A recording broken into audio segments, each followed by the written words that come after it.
Karena mengatakan stop obatnya dulu kan gitu. Dia hanya kasih salep 2 botol macam nih ya. Ini tak dikenakan biaya, tak ada bayar apapun.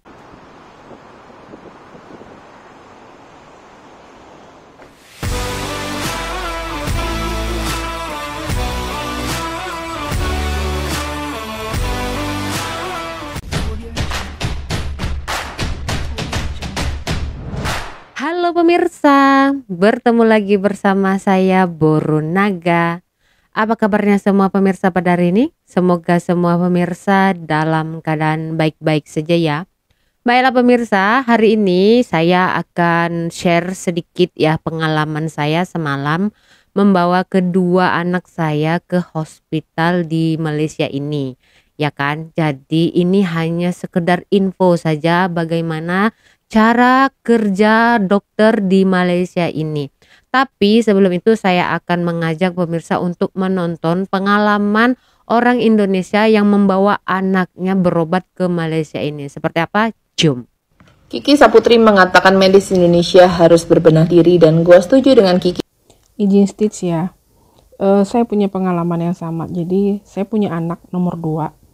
Dia punya kena penyakit autoimun dari pinggang sampai ke bawah. Jadi kalau sudah kumat itu sakitnya itu dia akan timbul merah-merah gitu ya di badan dia, dari pinggang sampai ke telapak kakinya itu tuh akan timbul merah-merah, dan itu kalau sudah keluar itu ketika dia jalan aja itu sakit banget dan itu panas ya.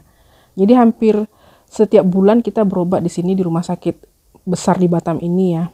Dan setiap kali berobat kita mengeluarkan biaya minimal 700.000 setiap kali berobat. Kalau tidak salah ya, sekitar 6 bulan. 6 bulan kita rutin berobat setiap bulan. Jadi 1,5 juta, 2 juta, minimal itu 700.000 setiap kali kita berobat. Dan dikasih obat, dikonsumsi, hilang rasa sakitnya, timbul lagi, begitu terus menerus sampai akhirnya ada yang menganjurkan kita pergi berobat ke Malaysia, pergi ke Malaka. Akhirnya berangkatlah kita ke Malaka, bawa anak berobat dalam keadaan kakinya lagi kumat, dan di situ dia nggak bisa jalan.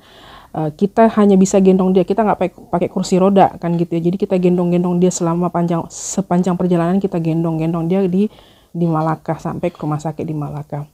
Dan sampai di Malaka dia hanya dikasih salep. Dan itu semua obat dari luar, tidak ada obat dari dalam. Dan dokter sana mengatakan, kan kita bawa nih obat dari sini ya, dokter sana mengatakan stop obatnya dulu kan gitu. Dia hanya kasih salep aja. Itu kejadian, sekarang umur anak saya 17 tahun, dia kejadian 10 tahun yang lalu. Sampai hari ini, semenjak berobat dari Malaysia, tidak pernah kumat lagi.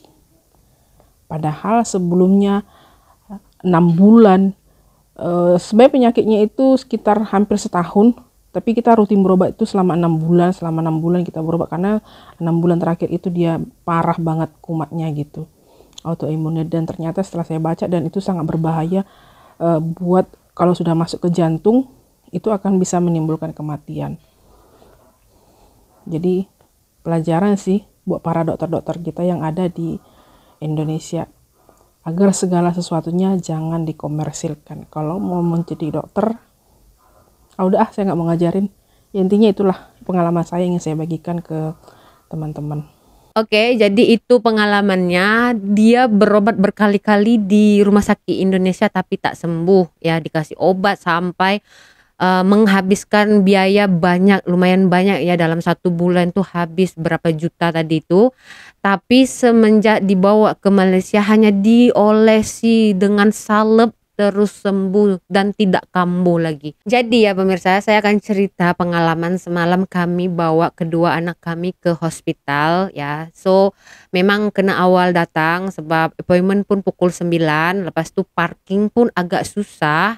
Walaupun sudah dibangun parkiran baru, tapi memang padat sangat, dan kita tak boleh salahkan staf pemirsa ya, sebab saya tengok semua counter register tuh sudah full. bayangkan saja saya sampai saja itu harus tunggu nomor 200 orang. So memang padat sangat-sangat ya. Jadi apa yang saya salutnya, mereka tetap menggunakan atau memakai budi bahasa yang baik. Saya tahu mereka penat ya pemirsa, ya bukan senang nak jadi frontliner ini ya kan pemirsa. Jadi sewaktu jumpa dokter, dokter sudah bagi arahan ya, akan diberikan mereka obat penenang sebab anak saya ini tak boleh tidur di tempat lain begitu pemirsa. Biasalah ya kan, namanya juga budak-budak, lagi ditengoknya hospital tuh cantik, suasana baru, jadi pengen tahu ya kan. So akan diberikan obat cecair untuk diminum dalam masa tak lama pemirsa, dalam 10 menit macam tuh anak kami tidur dan dibawalah ke ruangan dokter tuh. Nah, saya cerita dulu sebelum saya masuk ke ruangan dokter tuh ya, kami disuruh untuk nunggu anak kami tidur tuh kan, sebab kan ramai yang nak cek kan. Jadi disuruh tunggu di satu ruangan. Apa yang saya salutnya, dokter itu datang ke ruangan kami untuk menanyakan, "Puan, anaknya sudah tidur?" Berkali-kali pemirsa, sampailah anak saya tidur. Ya, saya kasihan, dokternya penat, bukan dekat ruangan dokter dengan ruangan tunggu kami itu. Saya bawalah anak saya ke sana dan sampai sana dipasanglah alat di telinga dan wire yang ditempel di kepala macam tuh untuk mengecek audio mereka. Tapi obat itu ya saya kata tadi bukan obat tidur, bukan obat apa-apa. Dalam waktu 10 atau 15 menit anak saya sudah bangun pemirsa. Tapi ya syukur sebab result dia sudah setengah, sudah siap. Jadi dokter pun kata tak perlu risau sangat. Tapi dokter still tak puas hati dengan result tuh. Itu saya salutnya ya. Itulah beda cara kerja dokter di Malaysia ini ya kan. Yang saya nampak dokter di Malaysia ini dia tidak akan lepaskan pasiennya sebelum hasilnya memuaskan 100%. Macam si Rafael ya, sebenarnya tahun lepas sudah dicek dia ya, tetapi karena sewaktu tes dia seperti confused, so dokter tak berani untuk memberikan result ya kan, ataupun nak discharge bahwa ya ini keputusan si Rafael ini udah 100% tak berani. Jadi semalam dibuat lagi, budak tuh tak tidur pemirsa. So si Rafael ini akan masuk ward sebab ya dia punya result semalam tak dapat, sedikit pun tak dapat sebab dia tak tidur pemirsa ya kan. Sebab tes itu harus tenang, ribut jiwa. Tapi budak ini tak tidur kan, satu kerja lagi, kesian. Dokter tuh dah penat, ulang alik tanya, "Puan, anak dah tidur, Puan?" Ya kan, tapi itulah saya tengok muka dokter tuh tak ada pun rasa letih. Lepas tu ya 1 jam saya tanya tahu pemirsa, "Macam ni dokter, macam ni anak saya, macam ni." Lepas tu saya tanya lah paling akhir kan, sebab anak saya ini speech delay. Saya tanya, "Apakah anak saya ini autism?" Lepas tu dokter kata tak ada pun, bukan autism, dia just speech delay je. So saya bolehlah sekolahkan dia di sekolah biasa kan. Jadi apa yang saya nak bagi info kepada pemirsa di luar sana, saya sangat bangga lah ya, sebab anak saya itu lahir di Malaysia, seorang rakyat Malaysia. Sebab untuk kesehatan mereka tak perlu risau lah, sebab berkali-kali pergi ke hospital ya untuk ambil obat itu tak dikenakan biaya, tak ada bayar apapun, ngecek apapun tuh tak bayar, sedikit pun tak ada bayar ya. Jadi memang di hospital Malaysia ini uang kayaknya tidak diperlukan ya. Sebab rakyatnya juga ada bayar cukai, bayar pajak, betul tak? Nah jadi kan kayak apa yang saya nonton video kakak ini, sedih juga ya, anaknya sudah berkali-kali berobat tapi tak sembuh. Anak saya dulu si Rafael itu ya, ingat tak pemirsa yang udah lama ikut saya ya, channel saya ini kan baru 3 tahun kan saya buka. Dulu saya ada buat cerita anak saya ini sakit gatal ya, saya bawa ke klinik, saya kena marah sebab lama sangat, dah teruk sangat baru saya bawa.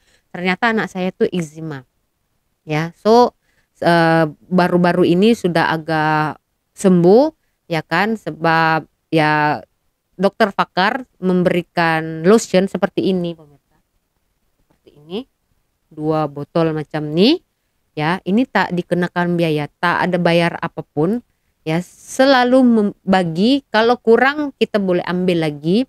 Dan setiap pergi ke sana tuh dokter pakar yang akan menangani. Dokter pakarnya tak terkejar-kejar masa, tak. Dia akan explain dengan tenang, dengan slow, sampailah kita paham. Lepas itu dia tanya, paham ke tak? Kalau kita paham, baru dia cakap oke, next appointment akan semacam ini. Tapi kalau kita rasa tak puas hati, kita tanya lagi, mereka akan terus-terusan explain sampai kita puas hati. Sepertilah result anak saya nih, ya, hasilnya tak memuaskan dokter tuh, ya kan. Mereka tak bagi anak saya ini hasil 100%. So nanti akan continue balik ya untuk membuat pengecekan si Rafael dan juga Raymond. Saya berterima kasih kepada pihak Hospital Serdang, dari staff ya, nurse, juga dokter yang senantiasa menangani anak saya dengan sabar ya, lembut, budi bahasa tuh ada dari mereka ya. Walaupun mereka tahu saya ini bukan warga negara ya, ibunya bukan warga negara, mereka tetap layan saya seperti rakyat Malaysia. Saya salut sekali. Saya terharu tuh. Semalam masa di kereta balik kan, saya cakap dengan husband saya. Bersyukur sekali ya Rafa dan Raymond ini menjadi warga negara Malaysia, sebab ya kesehatan di sini tak perlu dirisaukan, sebab hospital dan dokter pakar juga sudah terbukti di dunia. Dan lagi ya pemirsa, dokternya itu ingat tau ya, ingat mereka ya biasa ya dokter ya kan, dia akan tanya balik ya tentang keadaan anak kita. Tahun lepas ini macam ini kan Puan, so sekarang ini macam mana? Mereka yang tanya kita balik, bukan kita tanya. Nah, memang ada masa yang panjang sangat untuk kita tanya jawab dengan dokter di Malaysia inilah yang saya tahu ya. Jadi saya sangat bersyukur dari register, obat, sampai selesai cek macam tuh ya, jumpa dokter pakar, dokter spesialis nih, nggak ada bayar apapun ya. Kecuali parkir lah, ada di bangunan yang baru itu sudah dibuat, itu wajib bayar ya, tak masalah pun bagi saya kan, sebab kita kan datang untuk berobat. Nah, untuk parkir di hospital pun nak berkira, parkir di mall tak berkira pula. Saya tahu ada ramai di luar sana yang sudah boring dengar cerita saya tentang hospital di Malaysia ini kan, tapi itulah apa yang saya rasakan itu karena saya terharu ya, sangat bersyukur sebab kita tengok banyak sekali video-video yang sudah saya reaction ya tentang orang-orang yang dari Indonesia datang ke Malaysia, memilih berobat ke Malaysia macam itu kan. Dan mereka tahu penanganan dokter dan juga nurse di sini bukannya biasa-biasa. Mereka mengambil berat pasiennya. Ya, selagi pasien itu tak sembuh, selagi mereka tidak dapat keputusan yang mereka nak, yang memang 100% mereka percayai, mereka tidak akan lepaskan pasien itu. Macam pembagian obat juga kan, kalau kita lupa ambil obat macam tu, dia orang akan call kita, mana kenapa tak ambil obatnya kena diambil. Dan satu lagi baru saya tahu ya, kalau obat kita sudah habis, kita boleh minta atau kita boleh request melalui websitenya macam tu. Wah, semakin canggih ya. Jadi kita kalau nak ambil obat saja tidak perlu langsung ke hospital macam tu, kita tinggal klik pergi ke websitenya, nanti pihak hospital akan hantar menggunakan pos laju terbaik. Jadi walaupun penat ya menunggu ya, karena kan ramai ya, tapi dengan cara kerja dokter di hospital itu membuat kita rasa berbaloi lah, sebab mereka pun tidak marah ya, tidak sungkan-sungkan jika kita tanya, mereka akan jawab. Mereka akan tanya balik apa yang tidak kita paham, begitu. Itu sangat seperti buat kita seperti keluarga mereka lah. Macam mereka itu membuat anak kita seperti anak mereka, begitu. Saya salut sekali lah ya kan.